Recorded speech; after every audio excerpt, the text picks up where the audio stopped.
Hi, folks. Kenny Schachter here for episode 5 of Kenny Uncut on Spaghetti Boost.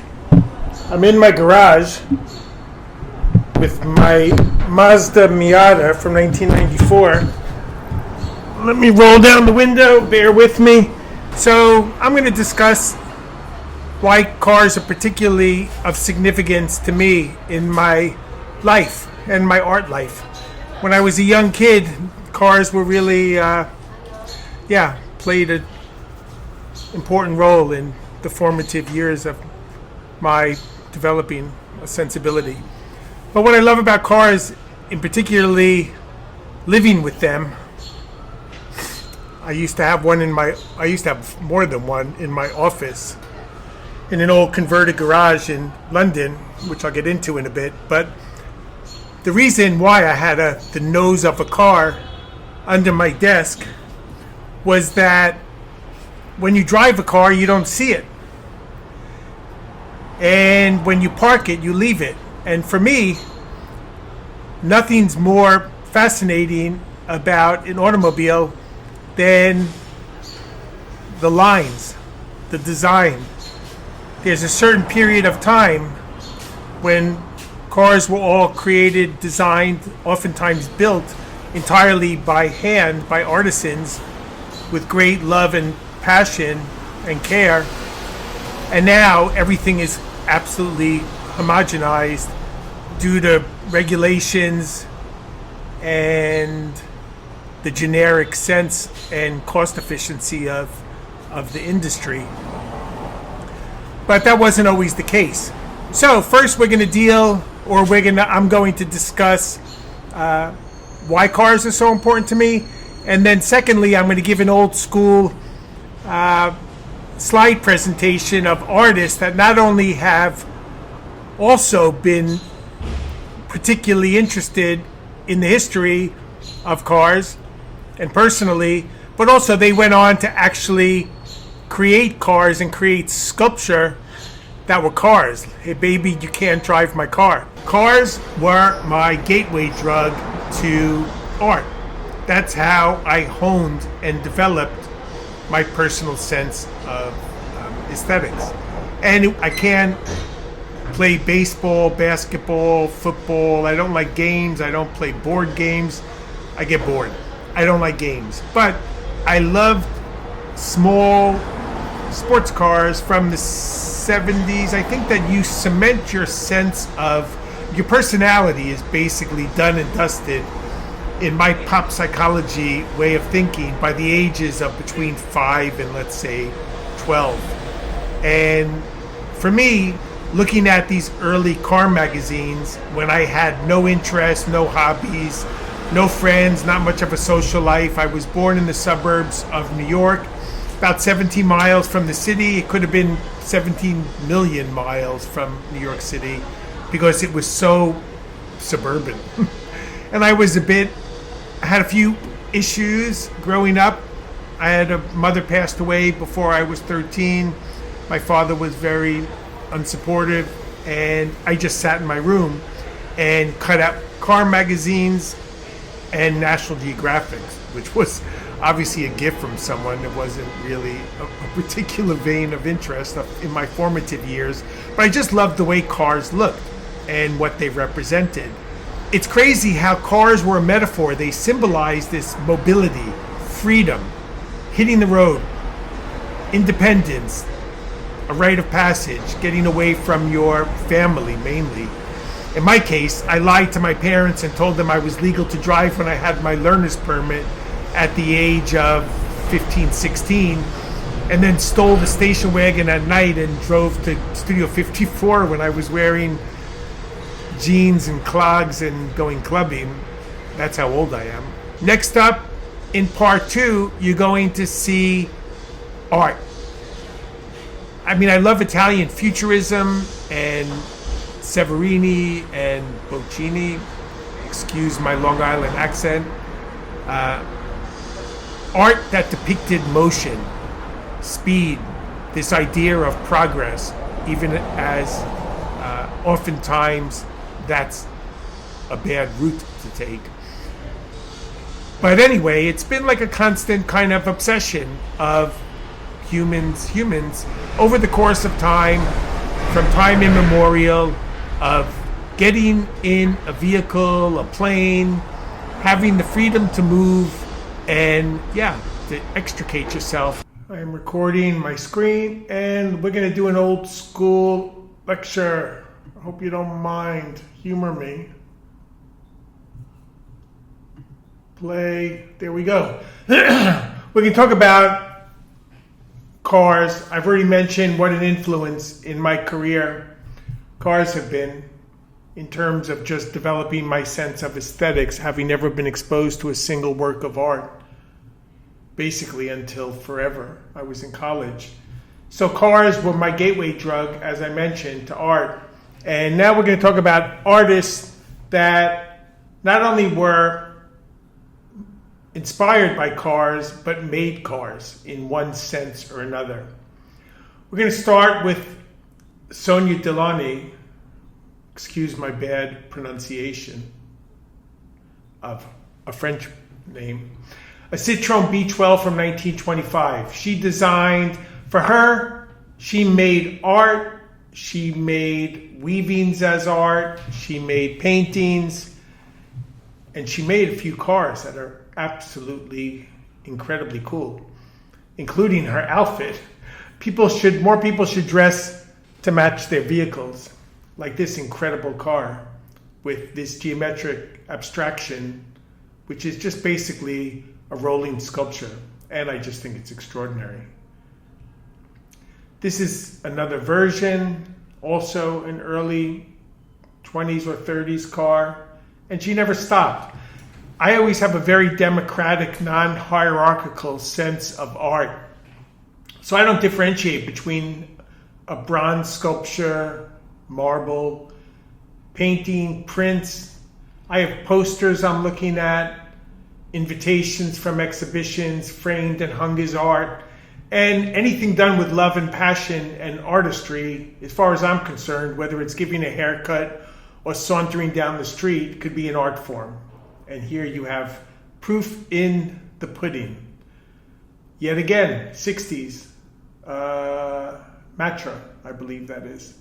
Just an exquisite, why just drive a car when you could be driving a three-dimensional sculpture? Ed Keinholz, kind of a US-based bric-a-brac junk artist. Here you have a sculptural installation. He explored the art of installation with garbage and refuse, and turning one person's junk into another person's treasure. Sal Scarpitta was an Italian-born artist who, in his lifetime, showed with Leo Castelli Gallery.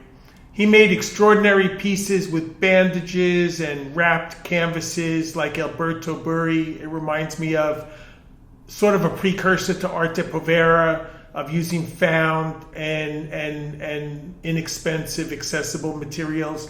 But he also was a car fanatic. So not only did he create cars as art, well, he created cars as cars, and putting his butt where his enthusiasms lie, he drove the damn things and raced them.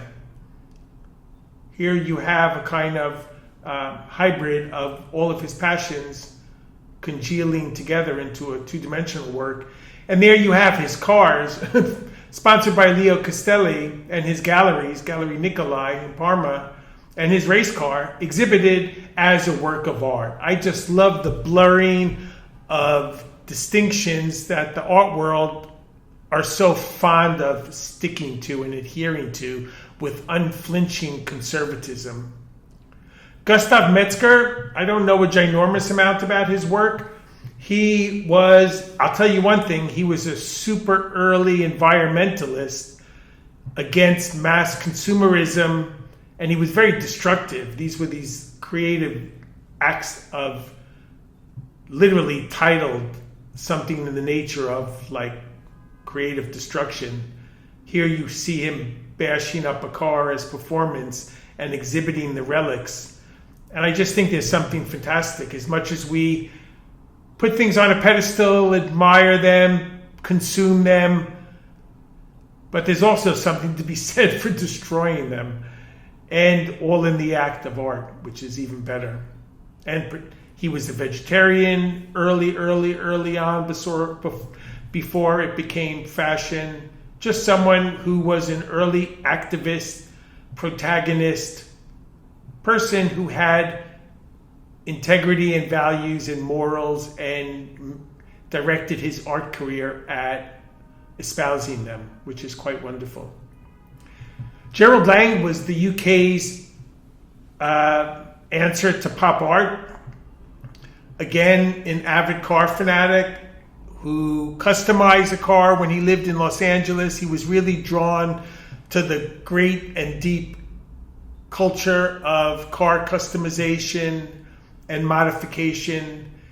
He had this famous because he modified it, hot rod that he brought back from Los Angeles to the UK.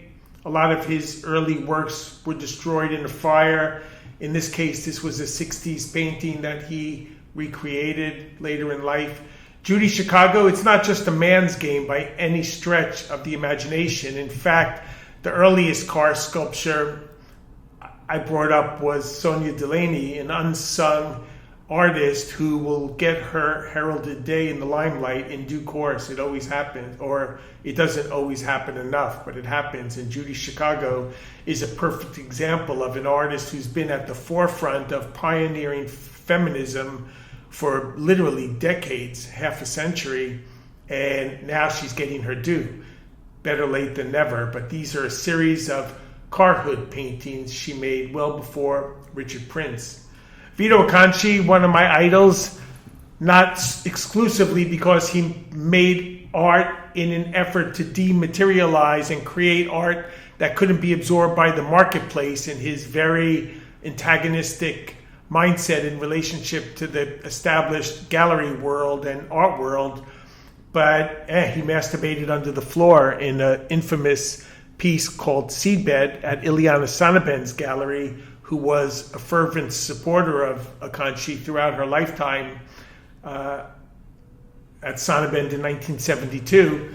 He created artworks with cars as shelter, cars as a place to live and to inhabit, more than just driving to and fro, but creating an architectural installation out of the automobile, which is so steeped in history.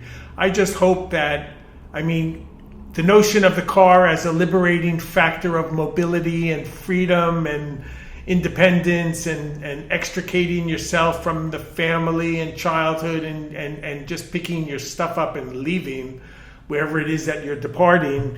And Vito Acconci was someone who really who really highlighted some of those issues. Chris Burden, another hero, shot himself most famously. In this case, he nailed himself to his old Volkswagen Beetle in the form of crucifixion. But beyond that, he really was nuts about cars. He exhibited his old Lotus Europa in a gallery. I'm pretty sure he didn't do much else to it other than make this manifestation of his intent to turn this car into an artwork by just sticking his car into a gallery, which he exhibited regularly throughout his lifetime. Here he is depicted next to his car and next to his tractor, another form of transportation for the agricultural world. And he created his own damn car that was meant to be one of the earliest eco-friendly cars that was meant to drive 100 miles on a gallon of gas. The B car, 1975, which there's a great image of him driving it in the middle of Paris. I'm not sure I have it in this group of images. Nope. Richard Prince, by the way, they're all in chronological order from when they were born, the group of artists. Richard Prince, he's obsessed with American muscle cars and all of the cultural implications that they imply about a certain period in time in America in the 60s, 70s. And amazing how he took these innocuous, everyday car hoods. In the UK, they call them bonnets. and turned them into this kind of classical form of modernist painting. And again, it's like mixing the sculptural with the traditionally flat media of canvas, stretched canvas. Here you have a kind of relief, this construct made out of wood, using eclectic materials like paint filler and materials like typically associated with the automotive industry, and recontextualizing them for art. Another version of the front section of a car installed on a pedestal. The pedestal becomes part of the art in a nod towards Brancusi, I would dare to say. Little sexist, bit of showmanship at the Frieze Art Fair back about 5, maybe 7 or 8 years ago. And the cliche of using sexuality and converging it with marketing and corporate, showmanship. Charles Ray, a whole other approach to cars. In this case, this is a painstaking cast and recreation of a 1997 automobile that not only was it totaled in a car crash, but it resulted in the death of its driver. So in this case, you have pretty much an Andy Warhol disaster painting made tangible in the most uncertain term. It literally has the DNA of death embedded into its architecture and design. Yeah, life is dangerous and doesn't always end as we expect. In this case, we have this kind of sculptural manifestation of death. It's pretty extraordinary work of art. He made another car sculpture made entirely out of paper with 2,000 scraps of paper that took years to painstakingly put together. One of my favorite artists, two of my favorite artists, Martin Kippenberger, who was a radical troublemaker, and Albert Ullin, who's primarily associated as a painter and a very experimental painter who employed computers very early on in his painterly practice. In this case, you have a Capri, which stands for a certain aspirational wealth in culture. They were made in Germany specifically, even though it's an American car manufactured by Ford in the 70s and 80s. And here there is a car, shit brown, covered in oatmeal for whatever reason. I'm sure someone will watch this and explain to me. Keith Haring, everything was art to Keith, from subway, empty billboard slots, subways, vases, toys, cars. Every surface was vulnerable to his mark making, and he would be able to make wonderful marks. You see so much art that has aped his sensibility and aesthetic that is robbed of the social context that has to do with sexuality and AIDS at the time. And just Keith Haring made art with a confidence so deep-rooted. It reminds me of watching Picasso draw in this famous 50s or 60s film where he's making a painting on glass with with such self-assuredness. It's awe-inspiring. And to watch old videos of Keith Haring making drawings and paintings with no hesitation, no what you would typically associate with an artist, a deep forethought. He just makes his mark. And another astounding, the only thing worse than being born behind the time is to be born too far ahead of the time. And that's what Keith Haring was. And tragically, his life was cut so short prematurely. He opened up the pop shop selling t-shirts and skateboards and various sundry items cheaply and accessibly so he could democratically expand the very small insular audience that typically go to art fairs, that's where my mind is. Museums, although museums are more popularly attended than sporting events, but Keith Haring broke down the barriers of entry to many hundreds of thousands of people and getting their first exposure to art, which is a profound and amazing undertaking. Erwin Wurm, the fat car, not a crazy fan of his work, but hey, that's pretty seductive. His Volkswagen van has a turn built into its very structure. Sylvie Fleury is sort of, again, bringing Andy Warhol's work, feminizing it, creating this crashed vehicle associated with one's premature demise, making it pink, lipstick pink. That's a bit of a tongue twister. Sarah Lucas is a great artist. I have a small sculpture sitting on my desk of a cement gourd, and juxtaposing these disparate materials. In this case, when there's a giant cement... Oh, no. Hang on a second. Hey, I'm in the middle of a call. Are you guys coming over? Yeah, like 15. Okay, see you then. Perfect. Okay, bye. Gotta work. Sarah Lucas, in this case, she is collaging in front of that gigantic cement dildo on a lollipop stick. There are millions of cigarette butts attached to various bodies of work of hers, including this car. And her attachment to cigarettes, they're very self-harming.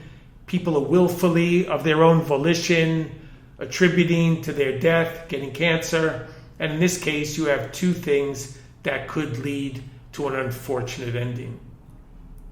Here, there's a giant old truck, and inside there's an arm replicating the form of masturbation with this macho rig. Again, when you see a truck like this, more often than not, it's being driven by a male truck driver. And in this case, she's associating this machismo and testosterone-fueled vocation with wanking off. Mexican conceptualist Gabriel Orozco. Erwin Wurm made a fat car. Well before he did that, Gabriel Orozco it's a kind of Dada-esque act of surrealism.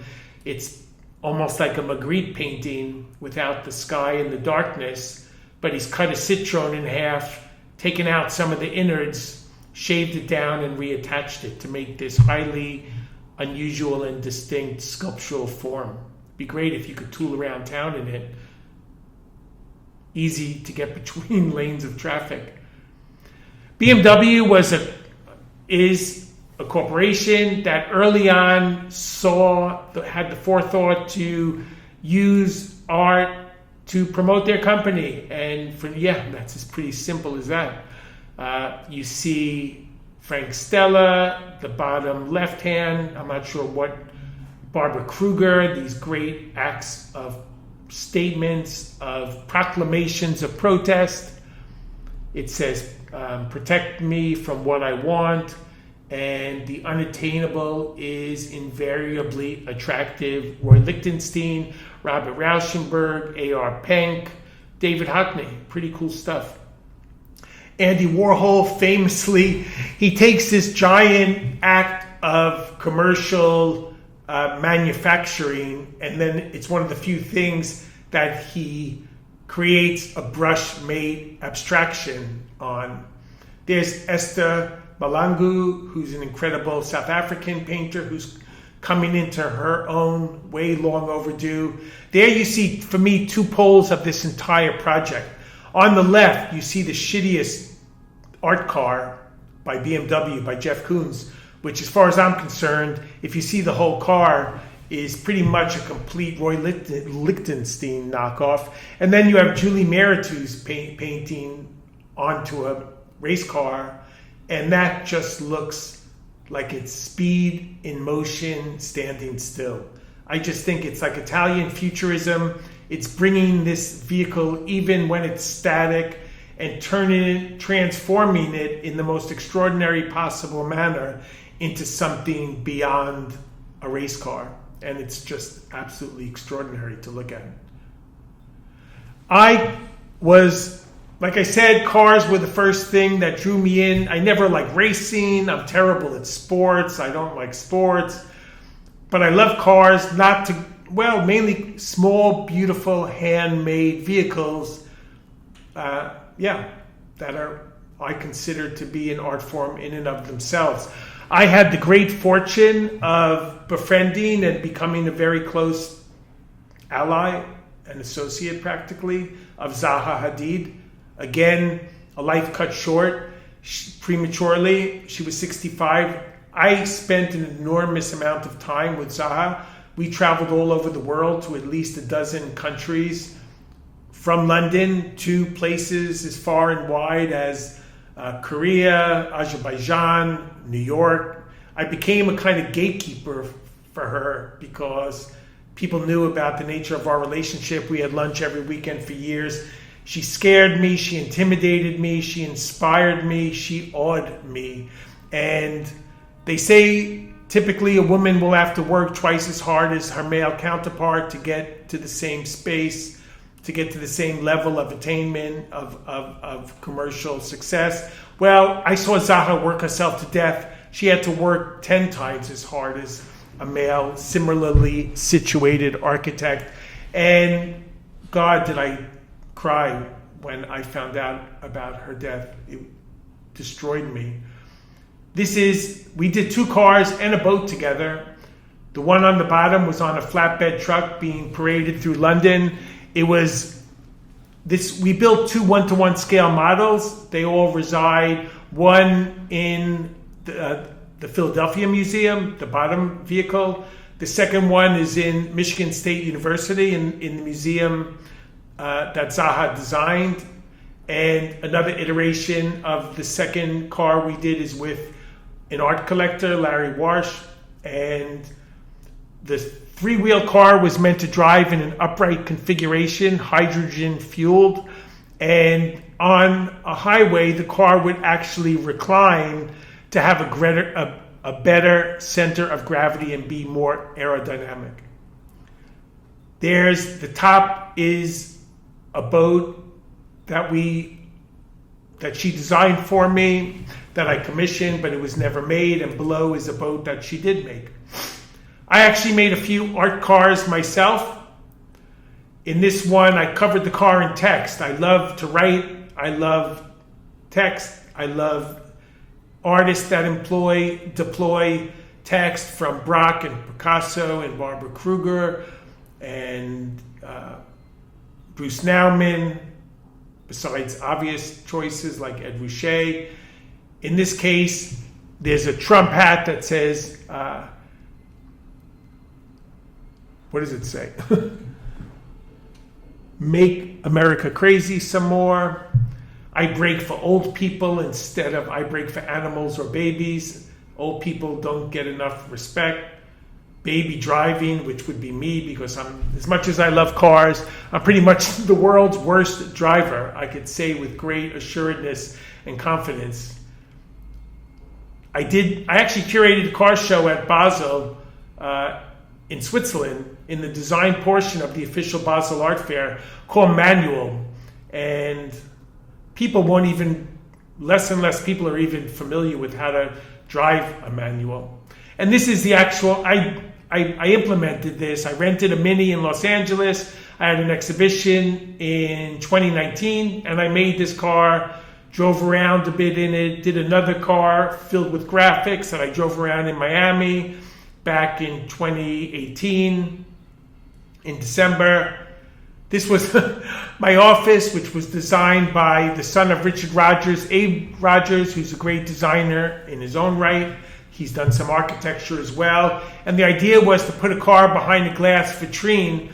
But in the end, I had so many cars, I had the nose of a car under my desk. And I had always joked that I don't know how a car works but I have the lungs of a mechanic. And that's it.